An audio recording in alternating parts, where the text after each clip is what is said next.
Day 47 of 365 Bible Stories.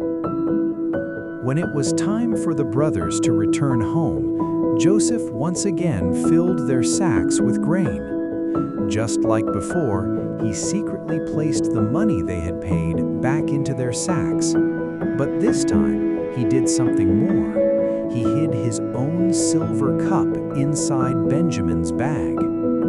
Joseph wanted to test his brothers and see if they had truly changed. Early the next morning, the brothers left the city on their donkeys. But as they were leaving, Joseph told his servant, "Go after them. Ask them why they have stolen my silver cup after I have been so good to them." The servant caught up with the brothers and said, "Why have you stolen my master's silver cup?" The brothers were shocked. "Why would we ever do such a thing?" they said. "We would never steal from your master.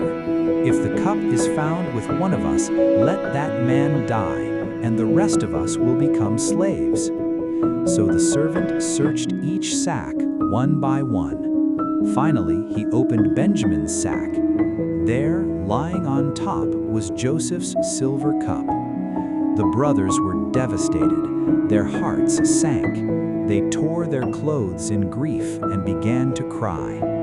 Then they returned to the governor. Join me tomorrow as we continue this journey through the Bible.